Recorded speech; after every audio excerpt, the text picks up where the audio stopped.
Assalamualaikum warahmatullahi taala wabarakatuh. Alhamdulillahirabbil alamin wa bihi nasta'in wa ala umuri dunya waddin.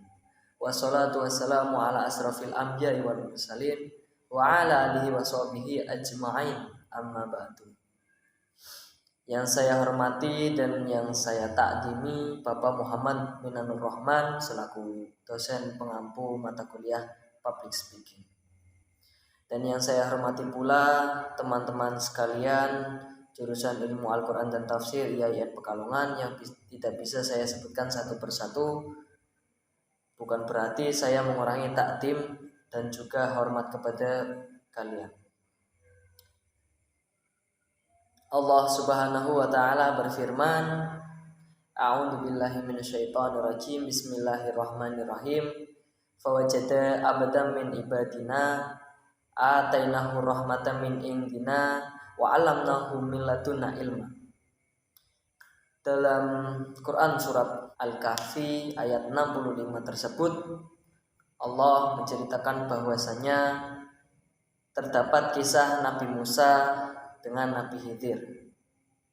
Awalnya Nabi Musa tersebut sedang berpetualang ke ujung lautan dan Allah merahmati beliau dengan surat Al-Kahfi ayat 65 bahwasanya Nabi Musa bertemu dengan Nabi Khidir alaihissalam.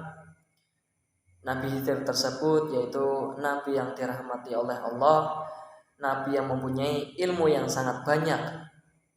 Menandingi siapapun bukan berarti Nabi Khidir menandingi Allah Subhanahu wa taala sendiri. Di sini Nabi Musa pun ingin berguru kepada Nabi Khidir bahwasanya Nabi Musa tersebut ingin menambah ilmu dan wawasan terhadap ilmu pengetahuan yang telah Nabi Musa pelajari. Kisah tersebut akhirnya Nabi Musa bertemu dengan Nabi Khidir di suatu tempat. Nabi Khidir pun berhenti karena tanya oleh Nabi Musa tersebut. Nabi Musa pun menanyakan, "Hai Nabi Khidir, apakah saya boleh berguru kepadamu?"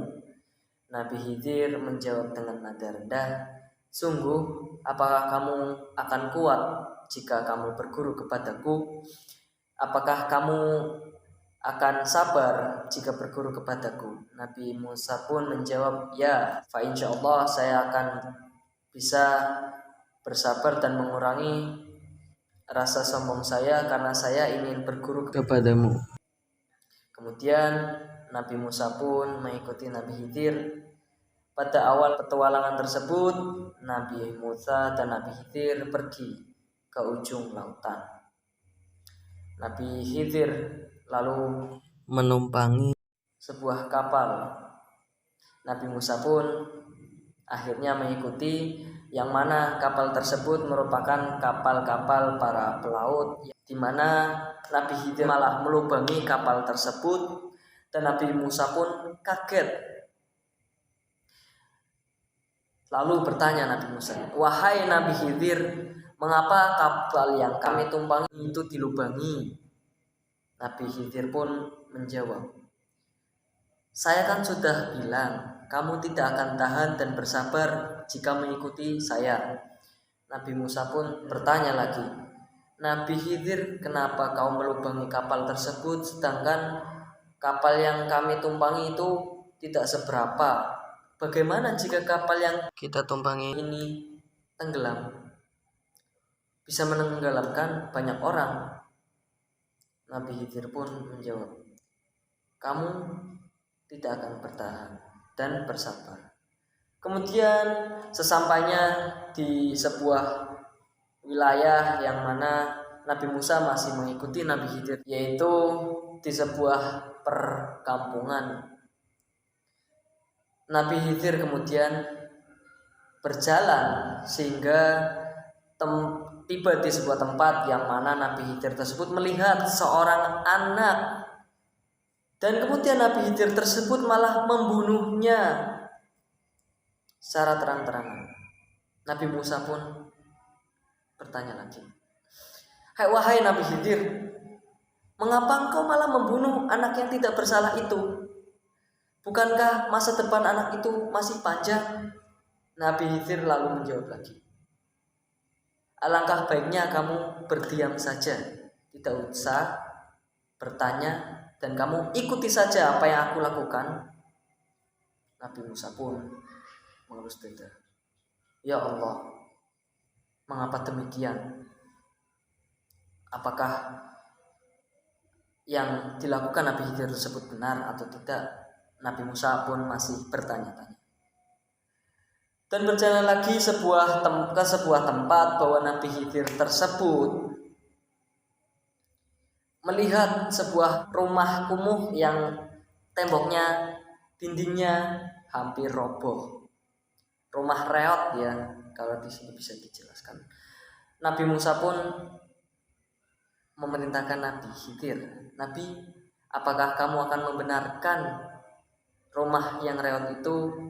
Nabi Khidir pun menjawab, ya saya akan memperbaiki rumah tersebut. Akan tetapi di sini Nabi Khidir malah merobohkan rumah tersebut dan membangunnya yang baru. Nabi Musa pun bertanya, kenapa malah dirobohkan, tidak diperbaiki? Akhirnya Nabi Khidir pun menjelaskan pelajaran apa yang pernah beliau sampaikan dari kisah awal sampai kisah akhir tadi. Nabi Musa pun akhirnya diceritakan bahwasanya Nabi Khidir pun menceritakan kisah dari awal mengapa kapal yang ia tumpangi bisa dilubangi.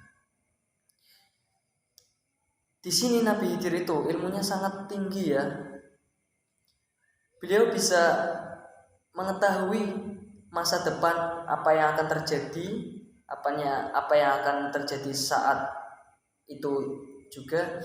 Nabi Khidir pun mengetahui bahwasanya dalam kapal tersebut yang tadi Nabi Musa dan Nabi Khidir naiki akan ada para perompak, para saudagar kaya yang akan merampas kapal tersebut, kapal-kapal yang masih bagus, sehingga Nabi Khidir tersebut melubangi kapal yang dinaikinya, sehingga para saudagar kaya tersebut tidak jadi merampas kapal yang ia tumpangi. Bahwasanya kapal tersebut, karena kapal tersebut itu sudah bolong-bolong, rusak ya. Cerita kedua tadi yaitu Nabi Khidir membunuh seorang anak kecil.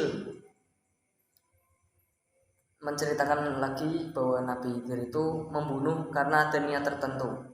Nabi Khidir mengetahui bahwa nantinya anak tersebut adalah seorang kafir, dan kekafiran anak tersebut nantinya akan berpengaruh kepada orang tuanya. Orang tuanya adalah seorang muslim. Nantinya jika anaknya durhaka lalu mengajak orang tuanya ke dalam kekafiran, itu sangat berbahaya. Lalu Nabi Khidir pun membunuh anak tersebut. Cerita yang ketiga pun, kenapa Nabi Khidir malah merobohkan rumah tersebut? Karena di dalam rumah tersebut masih terdapat anak yatim dan seorang ibunya yang tidak bisa membangun rumah sendiri. Ya, akhirnya Nabi Khidir pun merobohkan dan membangunnya kembali, karena di dalamnya ada harta yang sangat penting untuk masa depan anak-anak muslim tersebut, anak-anak yatim tersebut, sehingga Nabi Khidir pun membangun rumah untuk mereka. Akhir cerita ini bahwasanya Nabi Musa itu pun paham. Kemudian Nabi Musa pun berterima kasih atas ilmu yang telah ia pelajari dari Nabi Khidir. Kemudian Nabi Khidir pun meninggalkan Nabi Musa.